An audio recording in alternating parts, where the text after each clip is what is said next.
Olá, a depender da hora em que você está assistindo a este vídeo, bom dia, boa tarde ou boa noite.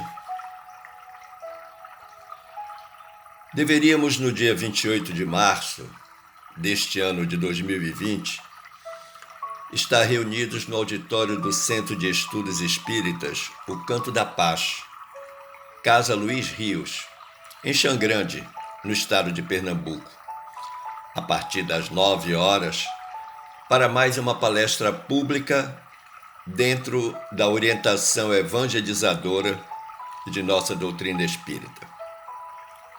Entretanto, em cumprimento às orientações sanitárias das autoridades de saúde do país e do Estado, bem como as normas emanadas da Federação Espírita Pernambucana, precisamos cumprir o isolamento social em face da pandemia pelo Covid-19, cuja importância é possível perceber nessa primeira imagem projetada. Assim sendo, decidimos gravar antecipadamente a palestra, a qual disponibilizamos agora, desejando que a paz de Jesus alcance todos os corações encarnados e desencarnados, favorecendo o entendimento, a assimilação e a colocação em prática dos preceitos evangélicos que deveremos refletir hoje. Lembremos inicialmente da recomendação de Emmanuel, benfeitor espiritual de Chico Xavier, que nos diz: se aceitaste o Evangelho por abençoado roteiro de aperfeiçoamento, não te cabe esqueças a representação que nos cabe em toda parte. Mais do que uma recomendação, o mentor de Chico Xavier nos cobra fidelidade na qualidade de seguidores e exemplificadores do Evangelho de Jesus. O tema que examinaremos hoje nos vem do capítulo 6 do nosso Evangelho segundo o Espiritismo, cujo título é O Consolador, o Cristo Consolador. E nos cabe comentar sobre os itens 3 e 4 deste capítulo, que tratam do Consolador prometido. A sabedoria dos espíritos superiores e a pedagogia de Kardec fez situar este tema entre dois capítulos igualmente importantes do nosso Evangelho. O capítulo 5, que trata da bem-aventurança dos aflitos, e o capítulo 7, que aborda a bem-aventurança dos pobres de espírito. Mas esse capítulo 6 que vamos examinar hoje, ele se desdobra em 2 itens e uma instrução dos espíritos. O item 1 aborda o jugo leve e o item 2, Consolador prometido. As instruções dos espíritos dizem respeito ao advento do Espírito de verdade. Ora, a gente pode perceber que o capítulo da bem-aventurança dos aflitos nos remete ao item do jugo leve, enquanto que a bem-aventurança dos pobres de espírito se relaciona com o item consolador prometido. De início, é preciso entender que o Consolador não é uma pessoa, mas é uma ideia. Daí porque o ensino de Jesus é absolutamente atemporal, ou seja, ele cabe em qualquer momento da história da humanidade. Quando nós entendemos de onde nós viemos, o que nós somos porque estamos aqui e qual o nosso futuro, abre-se um aspecto consolador. De igual modo, quando entendemos que somos seres imortais, tivemos início, mas não teremos fim. Que não somos imperfeitos, mas criados simples e ignorantes e que realizamos coisas imperfeitas.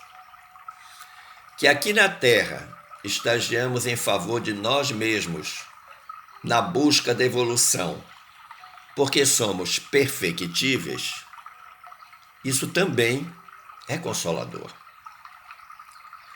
Mas os aspectos consoladores não param por aí. Vejamos que a ideia de evolução oferecida por Deus a todos nós é uma ideia consoladora. O consolo de Deus, ou o consolo que Deus nos oferece, não nos testa nem prejudica, mas nos oportuniza, nos dá uma oportunidade, nos dá a possibilidade de evoluir. E esse consolo divino também explica que as dificuldades da nossa existência são consequências dos atos praticados. E tudo isso vai dando a nós um rumo certo, um senso de direção. E isso também é consolador. Esse consolo não é o consolo do afago, mas o consolo do esclarecimento. Ou seja, deita luzes sobre tudo que estava ainda na sombra. E há uma grande vantagem, porque quando nós nos esclarecemos, nós entendemos os porquês. E a partir daí, passamos a criar os paraquês. E nos perguntaremos, para que ser justo? Para que ser bondoso? Para que ser humilde? Servidor? Ético? Manso? Para quê? Mas o contexto evangélico a ser examinado, e que está no Evangelho de João, capítulo 14, versículos 15 a 17 e versículo 26, assim se expressa: se me amais, guardai os meus mandamentos, e eu rogarei a meu Pai, e ele vos enviará outro Consolador, a fim de que fique eternamente convosco. O Espírito de verdade, que o mundo não pôde receber, porque não o vê e absolutamente não o conhece. Mas quanto a vós, conhecê-lo-eis, porque ficará convosco e estará em vós. Porém, o Consolador, que é o Santo Espírito, que meu Pai enviará em meu nome, vos ensinará todas as coisas e vos fará recordar tudo o que vos tenho dito. Uma mensagem altamente consoladora. Uma grande esperança se abriu para a humanidade depois que Jesus falou isso aos seus apóstolos.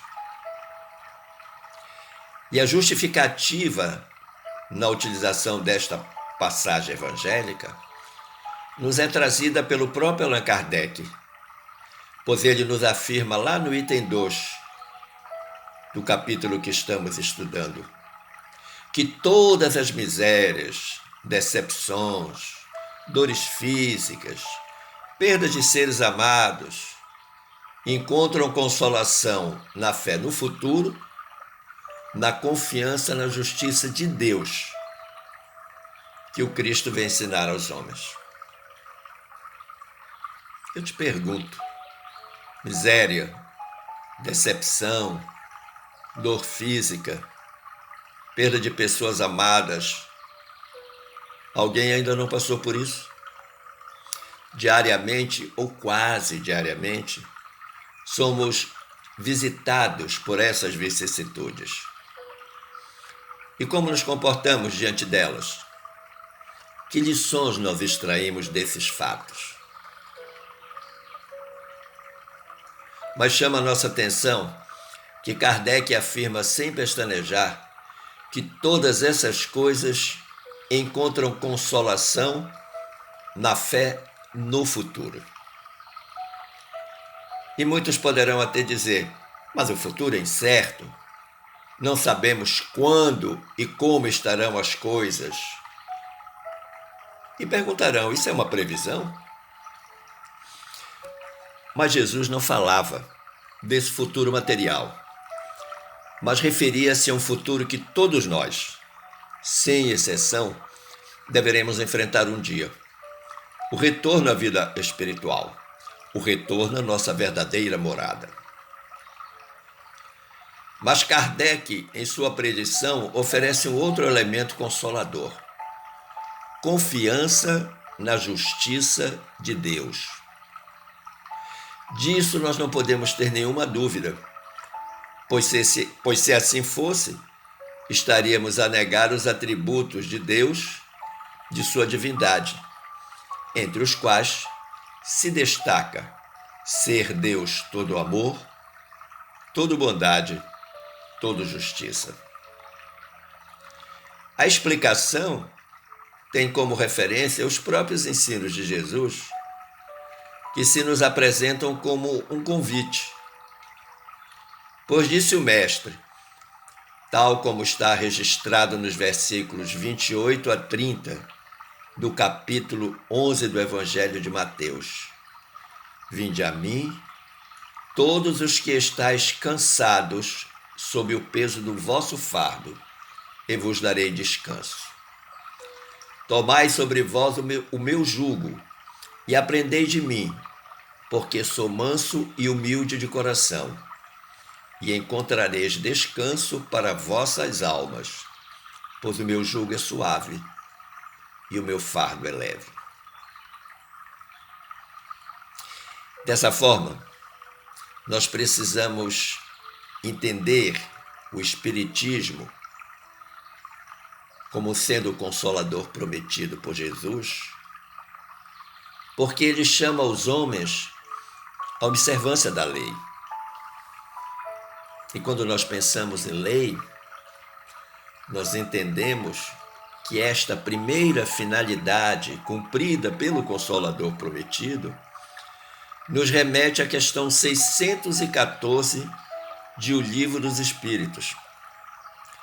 Pois quando Kardec perguntou o que se deve entender por lei natural, responderam os espíritos: lei natural é a lei de Deus. É a única verdadeira para a felicidade do homem. Indica-lhe o que deve fazer ou deixar de fazer. E ele, o homem, só é infeliz quando dela se afasta. Não nos será difícil imaginar que, se os espíritos superiores afirmaram que a lei é a única verdadeira, é porque qualquer coisa além dela, da lei, será falsa. E mais, eles disseram que indica-lhe o que deve e não o que pode fazer. Há um imperativo na afirmação. E isto é tão verdade que, na sequência da sentença, os espíritos afirmam: e ele, o homem, só é infeliz quando dela se afasta. Entendamos ainda que o Consolador prometido, o Espiritismo, ensina todas as coisas, fazendo compreender o que o Cristo só disse por parábolas. Mas você pode perguntar, por que Jesus ensinava por parábolas?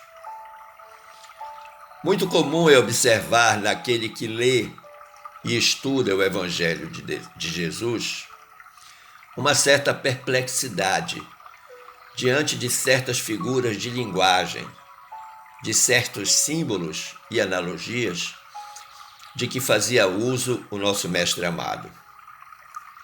Mas vale lembrar que muito antes de Jesus, já na Grécia, os filósofos recorriam constantemente às parábolas para explicar certos assuntos, porque eles entendiam que essas descrições, cheias de simbolismos e figuras, se tornavam melhor assimiladas e, assim, tinham uma menor possibilidade de serem esquecidas.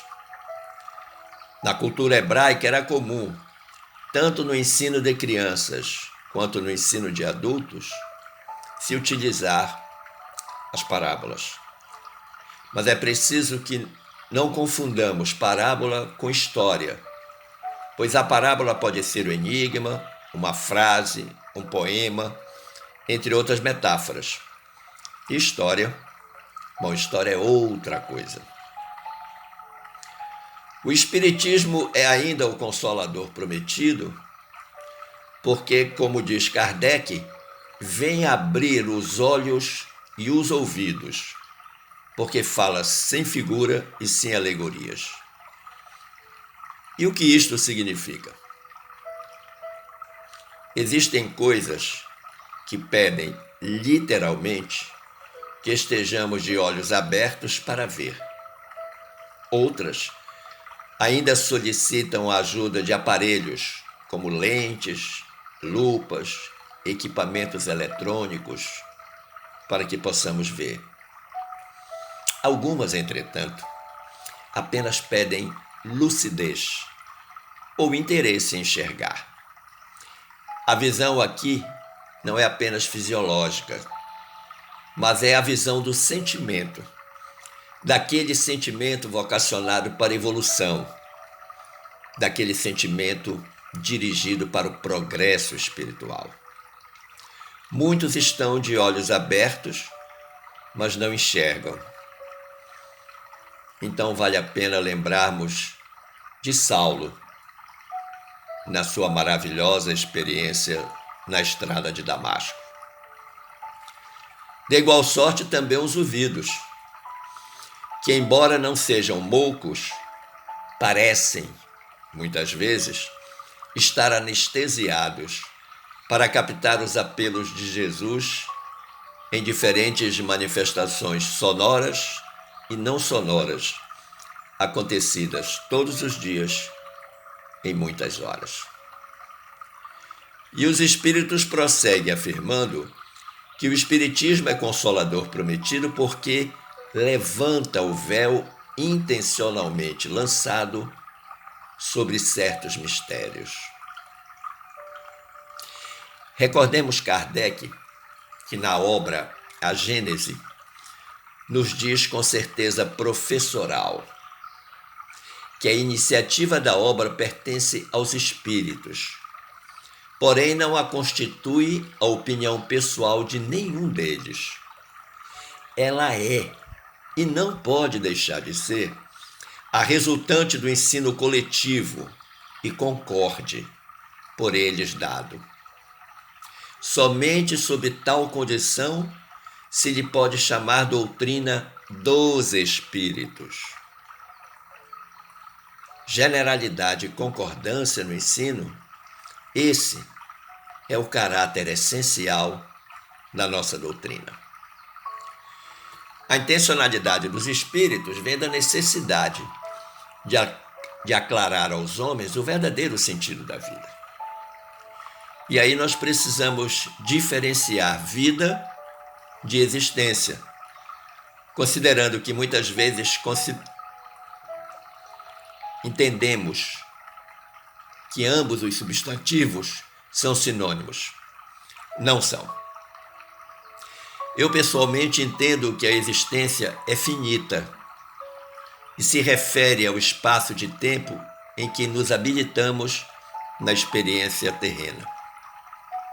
Por outro lado, acredito que a vida é infinita, porque é do espírito imortal, criado simples e ignorante, mas que no curso de múltiplas existências vai se aperfeiçoando, buscando a tão sonhada angelitude desejada pelo nosso Pai Maior. Por fim, o Espiritismo é o Consolador prometido, porque vem finalmente trazer a suprema consolação aos deserdados da terra e a todos os que sofrem, atribuindo causa justa e fim útil a todas as dores. Lembremos que o capítulo anterior a esse é da bem-aventurança dos aflitos. Esse parece ser o grande objetivo do Consolador prometido. Além de consolar através do esclarecimento, da explicação da lei de causa e efeito, nos mostra a origem das dores e dos sofrimentos, além de apresentar-nos sua verdadeira finalidade. Para compreender melhor o assunto, julgo valer a pena recorrer ao passado anterior a Jesus. Anteriormente à vinda de Jesus à Terra, a ideia de Deus presente na humanidade é identificada nas práticas de adoração do politeísmo e do monoteísmo nascente. No politeísmo, os rituais de adoração eram caracterizados por práticas devocionais, algumas simples, como a oferenda de alimentos, frutos da terra e flores às divindades. Outras, porém, tinham uma feição bárbara e desumana e se utilizavam do sacrifício de animais e até de pessoas. Com o advento do monoteísmo, ocorreu um paulatino abandono desses rituais primitivos, indicando que alguma transformação ocorreu no íntimo do ser humano, a princípio de forma tímida, pois o ser ainda sentia a necessidade de adorar a Deus de forma figurada. E isto está representado nas diferentes manifestações de idolatria. Antes que esses homens pudessem alcançar a compreensão de adorar a Deus em espírito e verdade, como nos ensina o Espiritismo. Mas as práticas devocionais de adoração, primitivas e idólatras, apresentavam uma característica comum: o temor a Deus. Daí, nasceu a necessidade da construção de nichos de adoração, tanto coletivos como particulares, associados ou não à prática de sacrifícios, porque eles tinham como finalidade agradar ou acalmar a divindade. É-nos então possível identificar que toda a religiosidade até então praticada estava neste temor a Deus, e amá-lo de todas as formas e com todos os sacrifícios de animais e de humanos era a única forma possível de manter-se no estado de amizade com a divindade.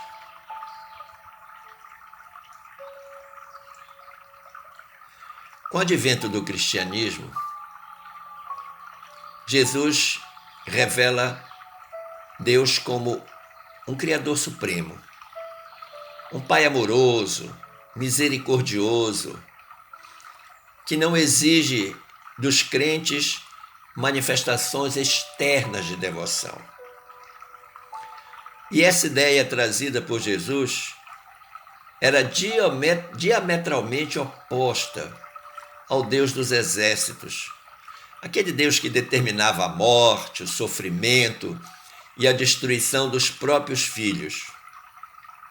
E por isso mesmo, a proposta de Jesus provocou muitos conflitos e entrechoques de opiniões entre os judeus e até mesmo entre os primeiros cristãos.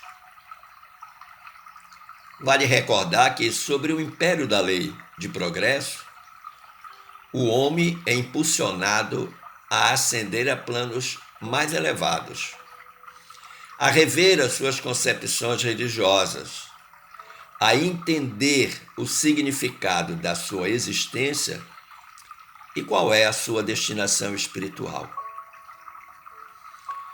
Mas isso tem um caminho a ser seguido. Isso tem um preço a ser pago. E este preço se chama reforma moral, sem o qual o homem patina nos erros cometidos, existência após existência, atrasando sua evolução. Mas sempre digno da misericórdia de Deus, que lhe oferece a reencarnação como oportunidade maravilhosa.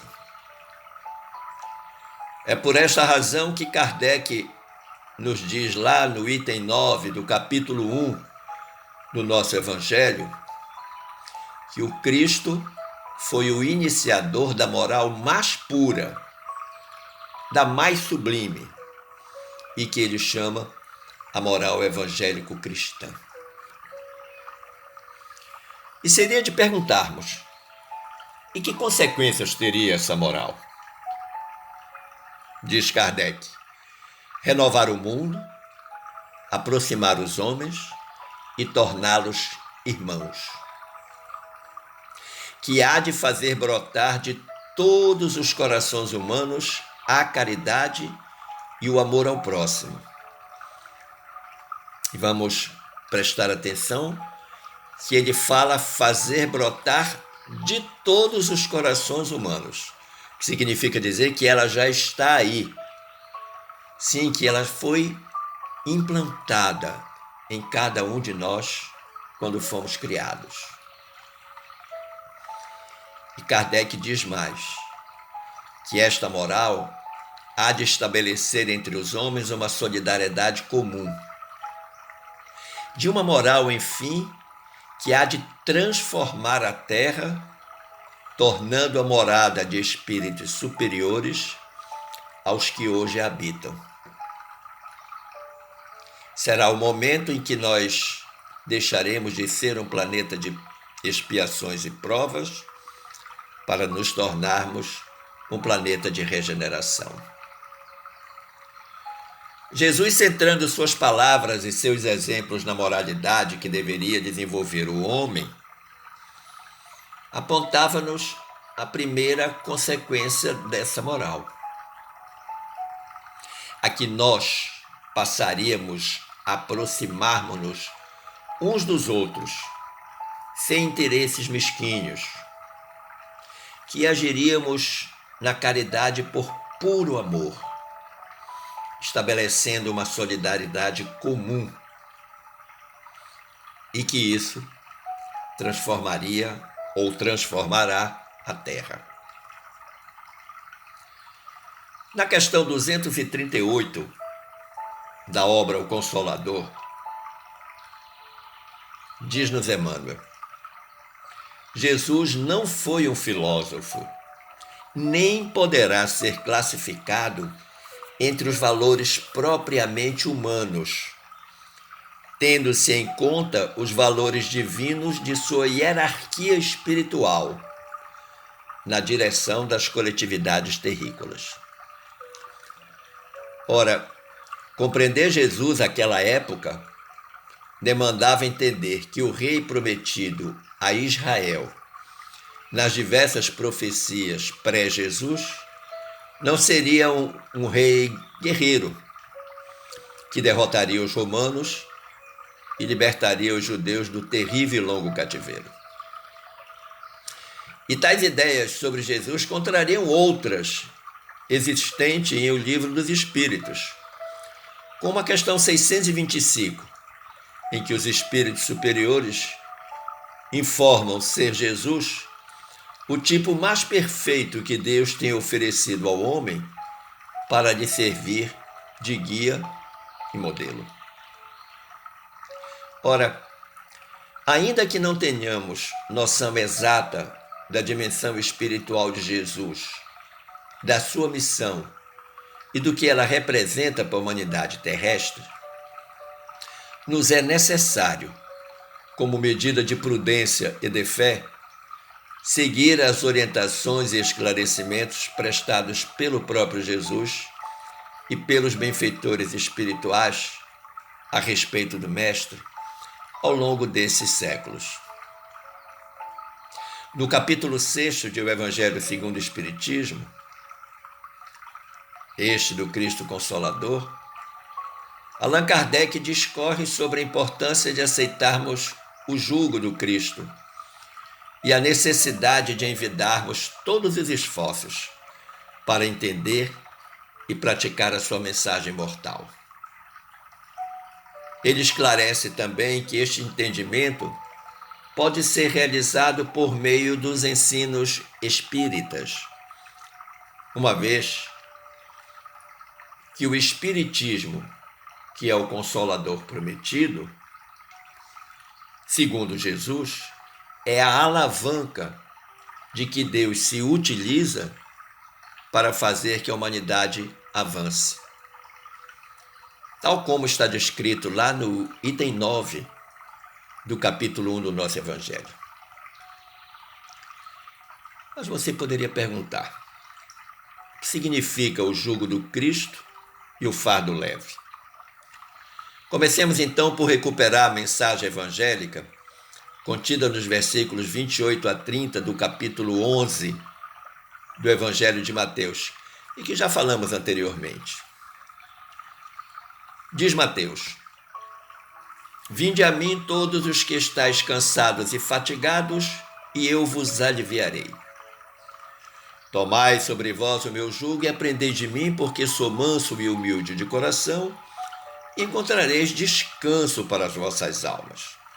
Pois o meu jugo é suave e o meu fardo é leve. Observemos que, historicamente, acabou se emprestando maior importância ao final da mensagem, que fala: meu jugo é suave e meu fardo é leve, esquecendo-se de examiná-la desde o seu início. Em geral, a mensagem cristã é aceita e admirada no mundo inteiro. Raros são os povos, sobretudo os do Ocidente, que não reconhecem o elevado teor moral do Evangelho. Entretanto, esse fato está longe de fazer-nos submissos ao jugo do Cristo e de colocar em prática os seus ensinamentos. Observe que Jesus inicia sua fala com um convite. Ele diz: Vinde a mim, todos os que estáis cansados e fatigados. Aqui está presente o convite e a condição de quem o recebe: cansado e fatigado. A falta de força de vontade para superar as nossas imperfeições gera acomodação e desânimo. E esse convite é uma prova inexcedível do amor de Jesus. Mas Jesus prossegue exalçando a condição em que nos encontramos, cansados e fatigados. E a pergunta seria: estamos cansados de quê? Dos repetidos erros ao longo das reencarnações milenares. O cansaço não é físico, mas espiritual. E o Mestre nos faz uma proposta absolutamente irrecusável: e eu vos aliviarei. Jesus não retirará o fardo de nossas costas, mas nos orientará no caminho do seu Evangelho para melhorarmos nossas escolhas no caminho do bem tornando assim o fardo mais leve. E o que são fardos? As consequências dos atos que praticamos. Nós não podemos esquecer de que a lei é de causa e efeito. Tudo que plantarmos, colheremos. Quanto ao jugo, o jugo é um domínio. No sentido espiritual, representa uma pessoa que está dominada pelos seus próprios problemas, como, por exemplo, as doenças, a vida financeira, problemas familiares, vícios, entre outros tantos. Todos, sem exceção, têm problemas. Mas quem é dominado por seus problemas, carrega um jugo sobre si próprio. E aí esse jugo será doloroso. E quando é que o fardo se torna leve e o jugo se torna suave? Quando aprendemos com Jesus o que é a vida. A vida, não só a existência. E o que nós já aprendemos com ele, com Jesus? O fardo é leve para todo aquele que cumpre fielmente as orientações de Jesus, porque caminha com mais leveza, mesmo diante das dificuldades da existência.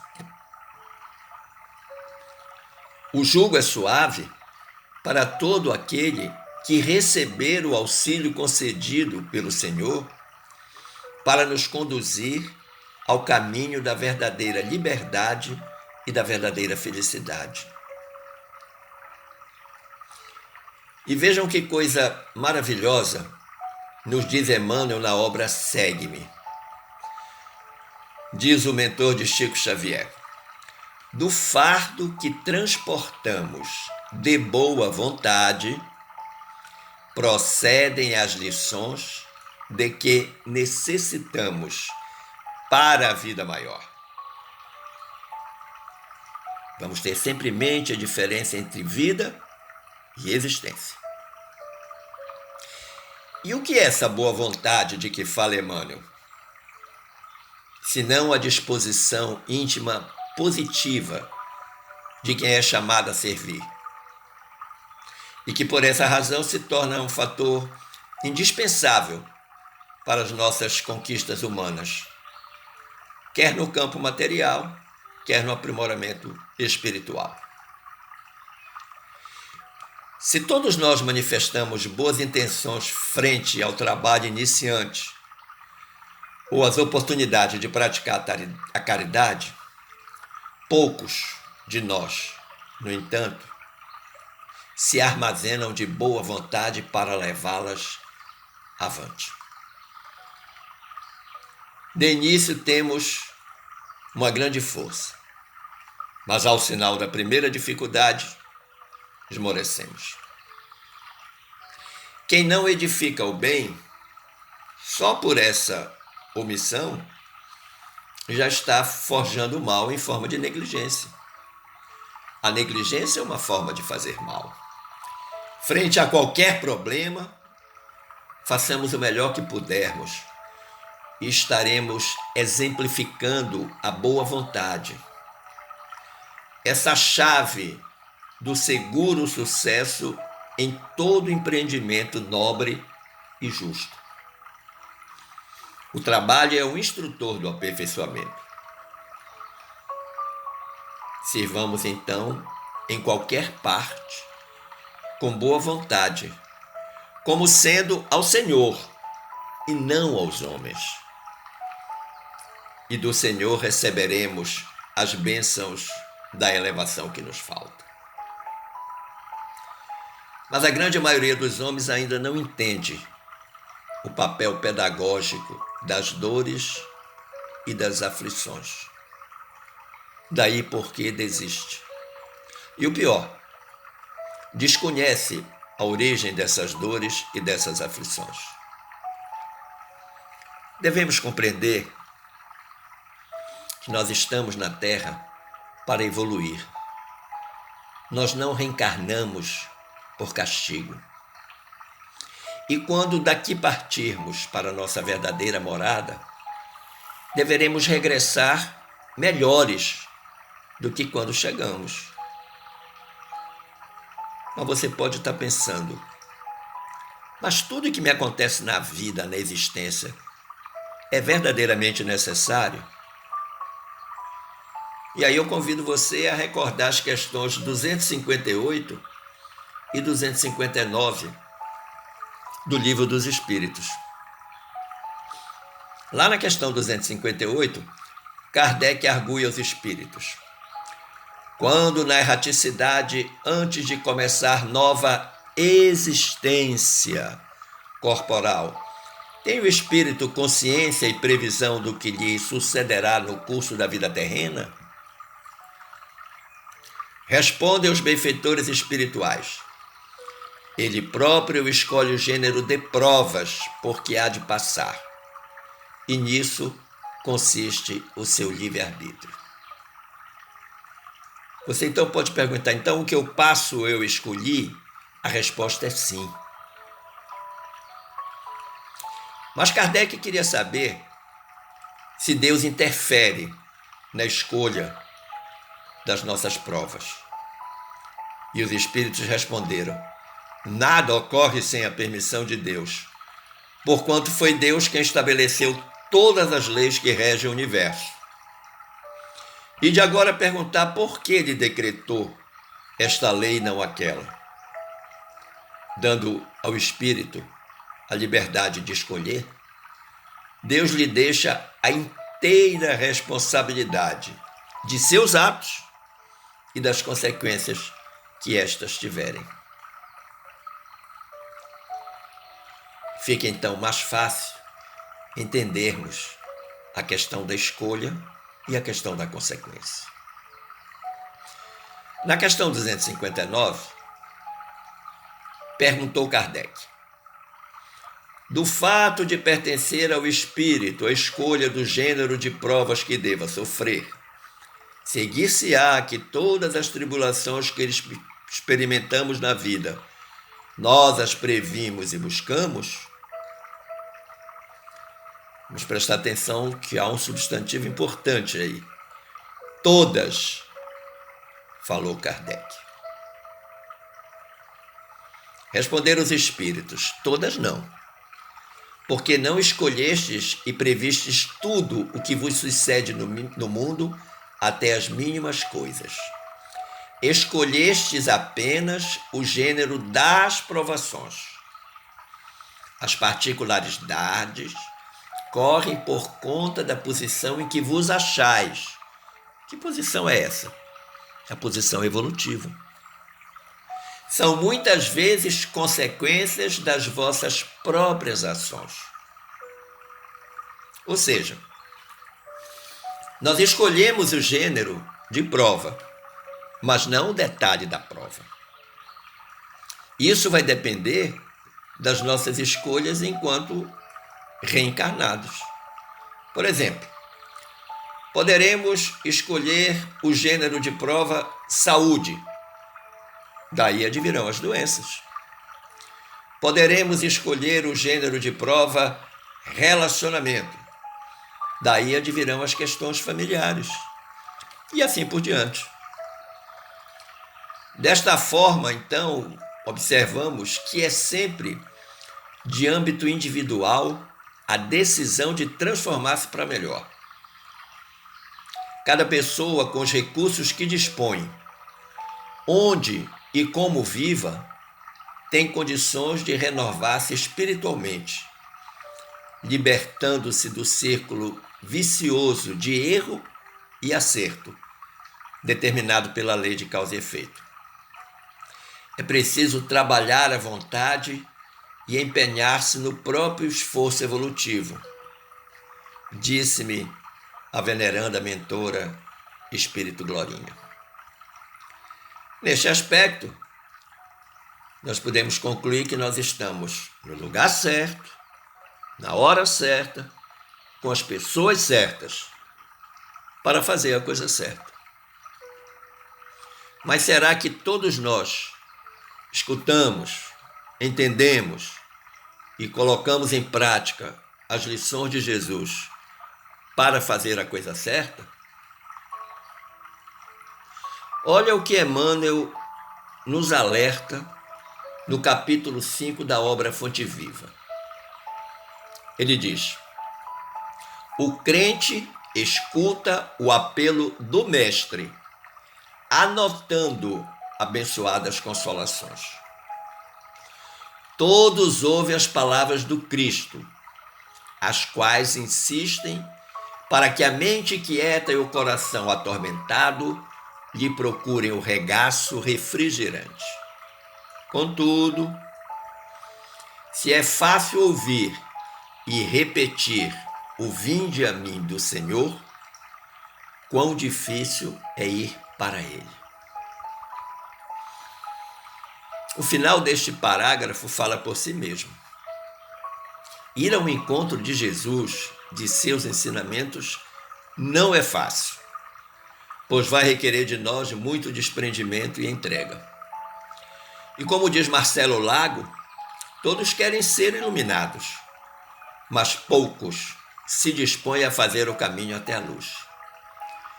E isso é plenamente atestado no parágrafo seguinte, ditado por Emmanuel lá na obra Fonte Viva. Ele diz: aqui as palavras do Mestre se derramam por vitalizante bálsamo. Entretanto, os laços da conveniência imediatista são demasiados fortes. Ou seja, por mais que a palavra de Jesus balsamize o nosso coração, esses grilhões da vida material são tão fortes que o bálsamo acaba fazendo pouco efeito. E Emmanuel diz mais.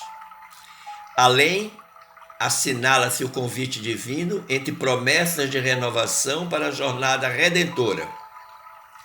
Todavia, o cárcere do desânimo isola o espírito através de grades resistentes.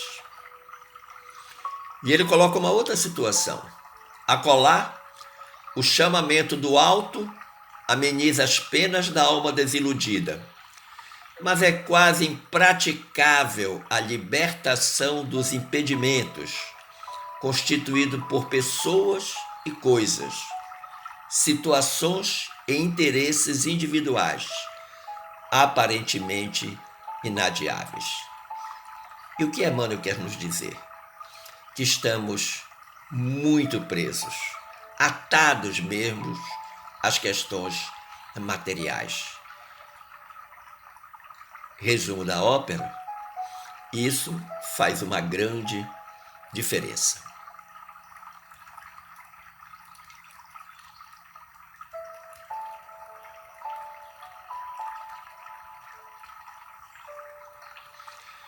E o venerando mentor espiritual de Chico Xavier arremata de forma brilhante a sua reflexão.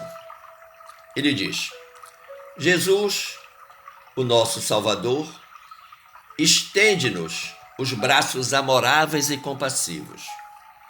Com ele a vida enriquecer-se-á de valores imperecíveis, e à sombra dos seus ensinamentos celestes seguiremos pelo trabalho santificante na direção da pátria universal. Não há dúvida de que o processo de melhoria espiritual é árduo, especialmente quando se aplica a espíritos seriamente comprometidos com a lei de Deus. Os recursos divinos, contudo, são inesgotáveis, e com eles podemos imprimir nova direção à existência. E as provações, neste aspecto, se revelam como oportunidade de aprendizado, que, se bem aproveitadas, impulsionam o progresso individual e coletivo. Mas, por outro lado, é sempre bom ter em mente que o crescimento espiritual não acontece apenas pelas trilhas da dor, mas também pelo exercício do amor. Você pode até perguntando: só vou crescer, só vou evoluir, só vou avançar se sofrer? Não, obrigatoriamente não. Pois, como ensina o apóstolo Pedro em sua primeira epístola, capítulo 4, versículo 8, diz o discípulo amado de Jesus: acima de tudo, cultivai com todo ardor o amor mútuo, porque o amor cobre uma multidão de pecados. Mas existe uma outra obra de Emmanuel e Chico Xavier que nos traz uma importante contribuição para a reflexão deste tema: Consolador, a promessa cumprida. Ela está no capítulo 14 do Livro da Esperança. Diz Emmanuel: através de numerosas reencarnações, temos sido cristãos sem Cristo. Uma frase forte, impactante. Somos cristãos sem Cristo. Significa dizer, cristão da boca para fora. Continua Emmanuel: agora que a doutrina espírita nulo revela por mentor claro e direto da alma, ensinando-nos a responsabilidade de viver, é imperioso saibamos dignificá-lo na própria consciência, acima de quaisquer demonstrações exteriores, procurando refleti-lo em nós mesmos. E vejam que coisa importante, diz Emmanuel. Primeiro que a nossa alma, o nosso espírito, deve se orientar por tudo que Jesus nos ensinou. Segundo, para que nós coloquemos esse ensinamento em evidência, nós não precisamos exclusivamente de demonstrações exteriores. Nós devemos fazer a reforma inicialmente internamente. Dignificar Jesus nas nossas próprias mudanças. E quando nós mudarmos, as pessoas perceberão naturalmente, sem que a gente precise fazer qualquer anúncio dessa mudança. Mas há uma condição essencial para que isso aconteça. Continua Emmanuel: entretanto, para que isso aconteça, é preciso, antes de tudo, matricular o raciocínio na escola da caridade, que será sempre a mestra sublime do coração. Se quando reencarnamos nos matriculamos na escola terra, Emmanuel pede agora que depois de matriculados na escola terra, nós matriculemos o nosso raciocínio na escola da caridade. Quando a gente ouve, lê e percebe e sente esta frase de Emmanuel, a gente entende por que o lema do Espiritismo é: fora da caridade não há salvação. Mas você pode perguntar: quando foi que Jesus prometeu o Consolador? Voltemos lá ao cenáculo. Na última ceia de Jesus, antes da sua crucificação, em que ele promete esse Consolador, a quem chama de Espírito de Verdade. E esse Consolador só viria no futuro, porque era preciso que a humanidade amadurecesse, se esclarecesse melhor para compreender. E as seguintes palavras de Jesus, dita aos apóstolos na última ceia, expressam a sua promessa. Jesus começou dizendo: se me amais. Ora, a partícula se é a condição. E ele continua: observareis os meus mandamentos. Depois da condição, a orientação. Qual a orientação? Observar os mandamentos. E continua Jesus dizendo: e rogarei ao Pai, e ele vos dará outro Paráclito, Espírito de verdade, Espírito Santo. E neste momento, Jesus está assumindo um divino compromisso com todos nós. E ele prossegue dizendo: para que convosco permaneça para sempre. Então o prazo que ele deu é o da eternidade. E finaliza dizendo: o Espírito de verdade, que o mundo não pôde acolher, porque não o vê, nem o conhece. Vós o conheceis, porque permanece convosco. Não vos deixarei órfãos, eu virei a vós.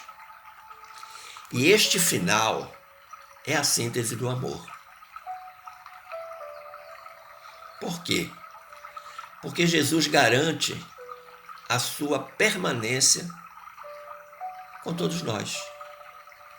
Mas nós precisamos querer que ele venha e que ele fique. Tudo isso nós podemos observar e ler no capítulo 14, versículos 15 a 18 do Evangelho de João. E a esse propósito, então, Kardec acrescenta: o Espiritismo vem finalmente trazer a consolação aos deserdados da terra e a todos os que sofrem, atribuindo causa justa e fim útil a todas as dores, tal como está escrito no item 4 do capítulo 6 do nosso Evangelho. E voltamos a enfatizar a relação do capítulo 6 com o capítulo 5. Em outras palavras, não basta relembrar os ensinamentos proferidos por Jesus, mas entendê-los plenamente, sem as limitações da linguagem literal ou simbólica, que é comum dos textos evangélicos. O primeiro consolador, sem dúvida alguma, é o próprio Cristo, o próprio Evangelho. E o outro, a que ele se refere, é a doutrina dos Espíritos, assim entendida porque revive as lições evangélicas na forma como Jesus ensinou, livre de dogmas, livre de normas teológicas, e também por esclarecê-las em espírito e verdade. Mas nós podemos nos perguntar qual foi o papel de Jesus. No item 4 do capítulo 1 do nosso Evangelho, Kardec esclarece dizendo: o papel de Jesus não foi o de um simples legislador moralista, sem outra autoridade que sua palavra. Ele veio dar cumprimento às profecias que haviam anunciado o seu advento. Sua autoridade decorria da natureza excepcional do seu espírito e da sua missão divina. Ora, se ainda não temos a natureza excepcional do Espírito de Jesus, podemos ter uma missão divina. Claro que podemos, desde que nós deixemos que a divindade íncita em cada um de nós, na qualidade de filho de Deus, criados à sua imagem e semelhança, se manifeste em plenitude pelo exercício diário das orientações evangélicas de Jesus. Ou seja, em tudo que pensamos, em tudo que fazemos, as lições de Jesus. Mas o que caracterizava o ensino de Jesus? diz Kardec. Jesus vem ensinar aos homens que a verdadeira vida não é a que transcorre na terra. Já falamos isso, na diferença entre vida e existência. E sim no reino dos céus. Veio ensinar-lhes o caminho que conduz a esse reino. Os meios de eles se reconciliarem com Deus e de pressentirem esses meios na marcha das coisas por vir, para a realização dos destinos humanos. Então retorna aqui a diferença entre existência e vida. Mas o que Jesus ensinou foi suficiente? Podem perguntar alguns. A resposta é não.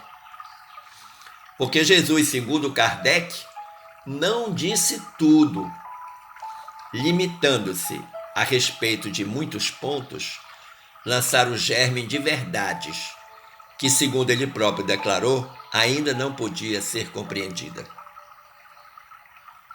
Ou seja, um pequeno germe, uma pequena semente do que um dia viria a ser esclarecido para nós. Continua Kardec, falou de tudo, mas em termos mais ou menos explícitos. Para apanhar o sentido oculto de certas palavras suas, era necessário que novas ideias e novos conhecimentos lhe trouxessem a chave. E essas ideias não podiam surgir antes que o espírito humano houvesse alcançado um certo grau de maturidade.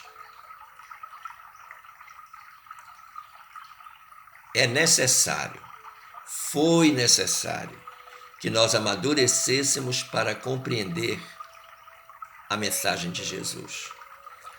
Daí decorreram 18 séculos, até que os espíritos, as vozes dos céus, trouxessem através do insigne codificador Allan Kardec a maravilhosa doutrina dos espíritos. É inclusive a partir dessa última declaração do Mestre que compreendemos a razão de se dizer que para compreendermos a mensagem de Jesus, nós precisamos decodificá-la. Precisamos de uma chave. E essa chave é justamente a doutrina espírita. Jesus, então, é o mestre, Kardec, o professor. Jesus é a porta, Kardec, a doutrina espírita, a chave. Como afirma Emmanuel no capítulo 2, item 4 da obra Opinião Espírita. Está lá. Foi Emmanuel quem disse. Jesus a porta, Kardec a chave. Assim conclui Allan Kardec no item 4 do capítulo 6 do nosso Evangelho que estamos refletindo hoje. O Espiritismo realiza o que Jesus disse do Consolador prometido, conhecimento das coisas, fazendo que o homem saiba de onde vem, para onde vai e por que está na terra. Um chamamento aos verdadeiros princípios da lei de Deus e consolação pela fé e pela esperança. E são duas coisas absolutamente importantíssimas para nós guardarmos no coração. A consolação pela fé. Entendendo fé como aquele instrumento que mede a distância entre o homem e Deus, e cuja interpretação se dá numa relação inversamente proporcional. Quanto maior for a distância entre o homem e Deus, menor a sua fé. Quanto menor for a distância entre o homem e Deus, maior a sua fé. E também a consolação pela esperança. Esperança, que vem do verbo esperar. Quem espera sempre alcança, desde que esteja vocacionado pacientemente para saber esperar. a promessa cumprida por Jesus, nos enviando o Consolador prometido, deve ser levada muito a sério por todos nós, espíritas e não espíritas. Obrigado pelo carinho da sua atenção e que Jesus nos guarde na sua paz.